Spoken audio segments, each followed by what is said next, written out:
Humanos combinam simultaneamente ternura e violência. Se você retirar a pele do rosto de uma mulher bonita, verá que está cheio de vísceras. Escolher criar uma obra que seja apenas bela pareceria artificial. Por isso pinto ambos os lados. Você não pode separar os dois. A expressão que resulta é um caos natural. Em meu trabalho, projeto caos, anarquia, ansiedade. O grotesco, o absurdo e o irracional. Ao fazer isso, atinjo a harmonia. Esta é minha arte. Simplificando, eu pinto a humanidade, o espírito. Daisuke Ichiba.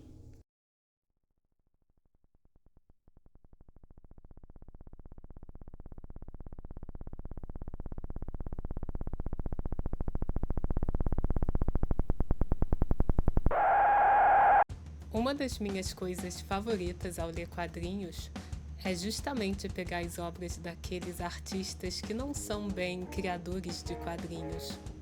O mangaka, eles são ilustradores, músicos ou estão em algum outro ramo da arte. Parece que assim a gente acaba vendo obras mais experimentais, meio guiadas pela intuição, porque mesmo eles não tendo as convenções de quadrinhos que a gente vê nas outras obras, eles têm aquele senso artístico, não é mesmo? E aqui eu não faço nenhuma distinção entre o mangá e o gibi ocidental, porque eu acho que se aplica do mesmo jeito.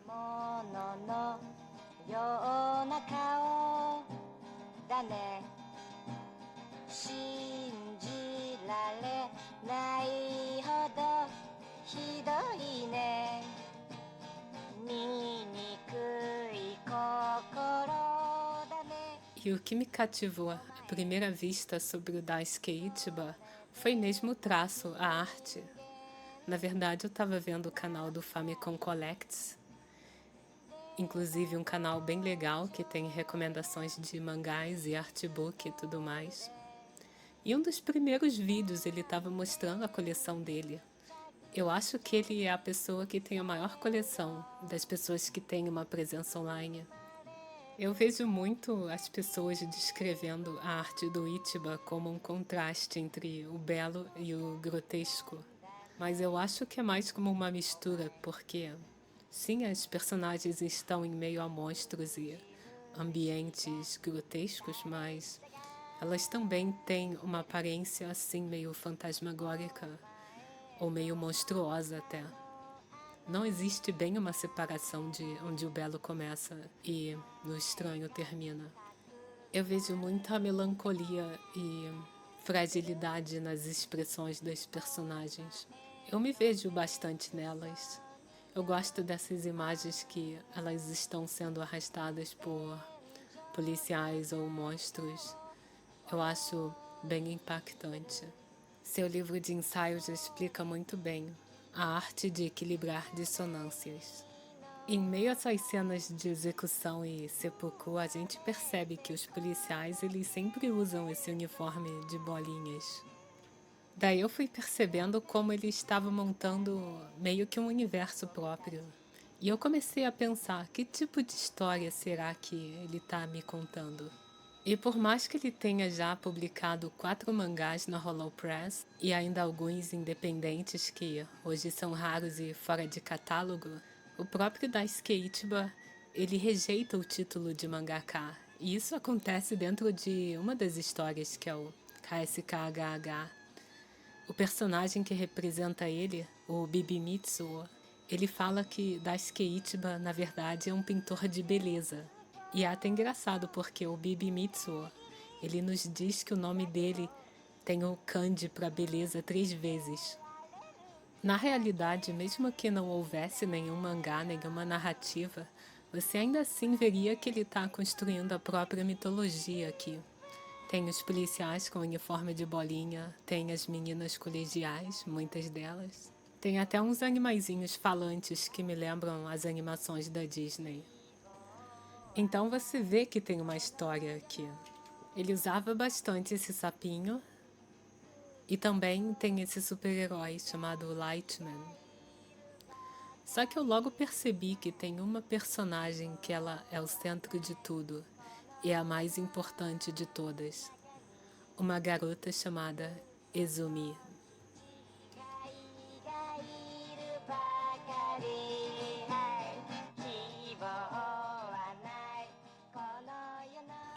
Aqui o Ichiba fez questão de fixar nas redes e traduzir para inglês sobre essa personagem. Ele diz que a Izumi foi criada em 97, que é a eterna companheira dele e que todas as garotas que ele pinta são de alguma forma uma sombra dela. Eu tenho uma teoria de que ele colocou isso porque as pessoas estavam comparando muito com uma personagem de Frieren Hanger, a Samari, que ela é muito inspirada nas obras do Ichiba. Essa citação do Ichiba pode até fazer pensar que Izumi pode ser todas as mulheres que ele desenha. E eu já vi pessoas que interpretaram desse jeito.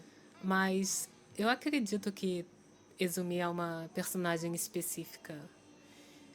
Aqui na fase inicial ela aparece com cabelos longos, mas na maior parte das vezes ela tem cabelo curto, às vezes com uma presilha, e ela tem um dos olhos desfigurado ou tapado por alguma coisa. É até interessante porque o olho desfigurado às vezes é o direito e às vezes é o esquerdo. Essa aparência que eu estou descrevendo é a aparência que é a da Izumi dos mangás, onde a gente descobre que o nome dela completo é Mitsue Izumi. A gente vai descobrir a história dela no mangá da Hollow Press, A Vida de Namazuko.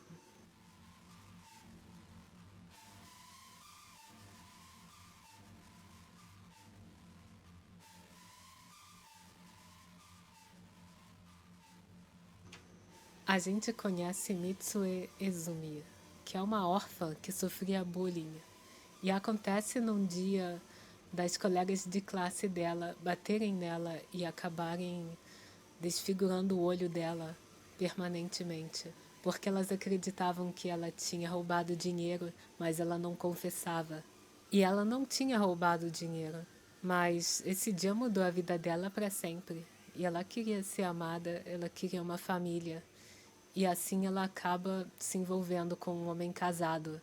E nessa vontade de pertencer a alguma coisa, ela acaba entrando também numa seita manipuladora chamada KSKHH. Mas a Izumi não vai ser apenas uma vítima. Ela também tem um momento badass, porque depois disso ela vira uma assassina profissional. Ela começa a caçar os cabeças da KSKHH, a seita que ela fazia parte. Ela vira mestre de karatê e ela também vira campeã mundial de shogi de uma peça só. Mas aí a coisa complica porque a Izumi acabou tendo uma filha com um dos líderes da seita, a Namazuko, e ela teve que esconder essa filha. Então, por conta disso, a Namazuko também cresce sozinha. E ela tenta descobrir mais sobre a mãe e do porquê ela foi abandonada. E eu sei que isso é algo pessoal do Ichiba, porque ele perdeu a mãe dele muito cedo. E isso é algo que ele expressa na obra dele. Eu nasci na província de Kumamoto, em Kyushu. Minha mãe morreu quando eu tinha 8 anos. Muito provavelmente acho que esse acontecimento me influenciou no meu trabalho. Eu frequentemente desenho figuras femininas. Um ano após a morte da minha mãe, uma nova mãe veio morar em minha casa. Sabendo que ela não era minha mãe de verdade, eu não conseguia agir com naturalidade como filho dela. Por causa disso, acredito que meu caráter tomou um rumo errado, e que esse acontecimento talvez influencie meu trabalho. Depois meu meio-irmão e minha meia-irmã nasceram, eu não conseguia me sentir à vontade com a minha família, e sempre me senti sozinho. Vivi a vida inteira com esse sentimento de solidão. Acho que isso também pode ser visto na minha obra.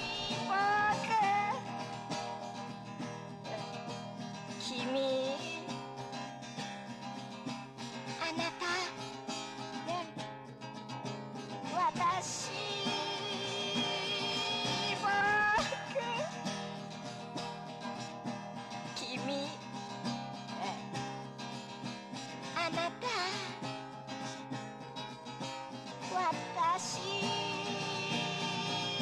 僕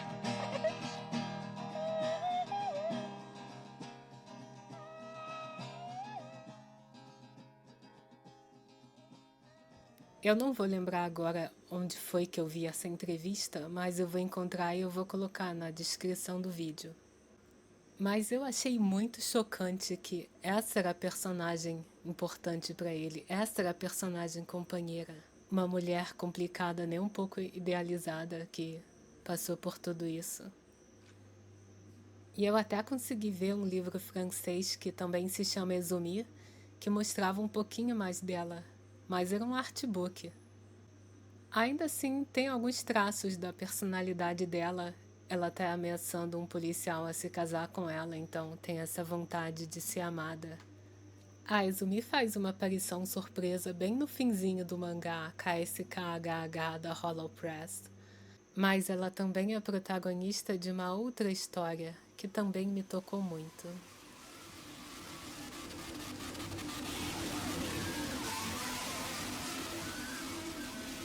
Eu também acredito que Izumi é a protagonista de Hospital Train. Não a garota da capa, que eu amo a ilustração e até reproduzi numa pequena escultura.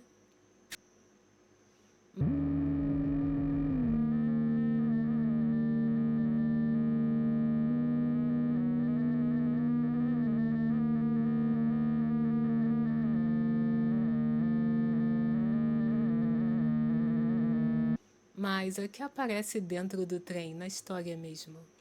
A Izumi aqui realmente me faz pensar sobre o que significa ser uma protagonista, porque ela permanece sem reação durante toda a história.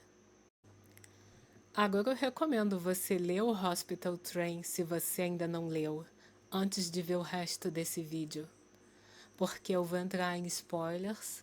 São só 32 páginas e realmente é uma história que vale a pena você experimentar sem saber o que vai acontecer e o que esperar. Então a gente descobre que, por mais que a Izumi fique parada, só sentada no trem durante toda a história, as suas sensações e sentimentos são expressados pelos outros personagens. Isso porque a gente descobre que, na verdade, ela está numa mesa de operação, fazendo uma cirurgia para tentar consertar o olho dela.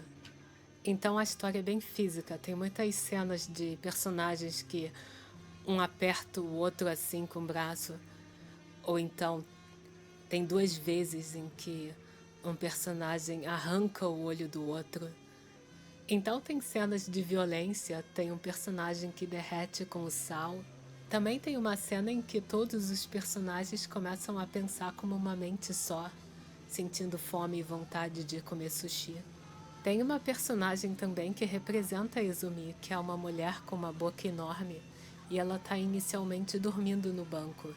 Então chega o guarda e ele pede para ela mostrar o ticket. É o mesmo que também fala que vão chegar na parada final, ou seja, a operação vai terminar.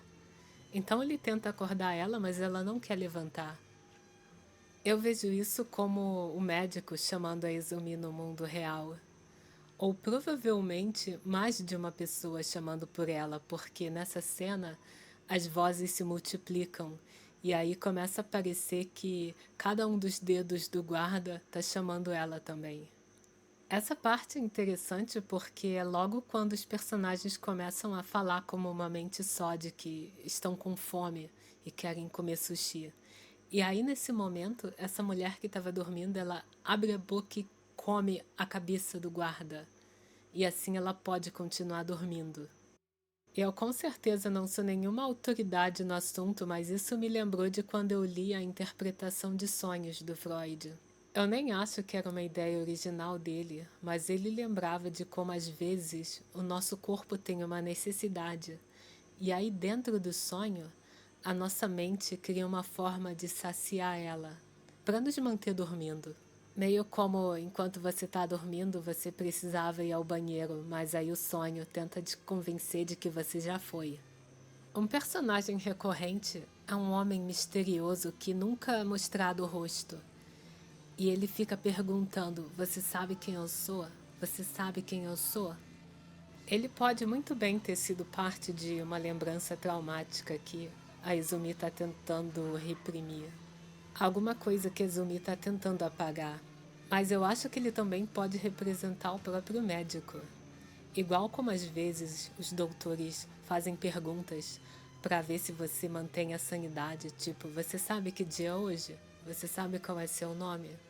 Ele faz essa mesma pergunta para uma outra menina, que eu acho que também representa Izumi, e ele arranca o olho dela.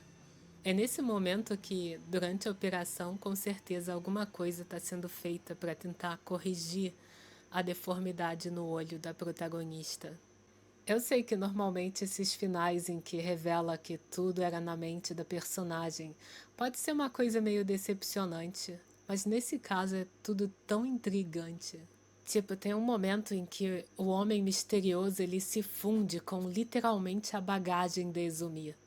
A bagagem era tipo uma sombra que ficava em cima do banco dela, que vai escorrendo e aí entra no corpo dele pelas partes íntimas. Então, de uma forma bem inesperada, a mulher monstro que estava tentando continuar dormindo acaba encontrando com esse homem transformado. Eles se encaram por um momento e aí, de repente, eles decidem se casar. E todas as vítimas da violência de toda a história estão lá no chão e começam a parabenizar o casal. Eu gosto de pensar aqui que a Izumi ela finalmente aceitou a nova forma dela. Ela tem marcas permanentes, ela está transformada, mas a dor passou e tudo que ela tem agora é o presente.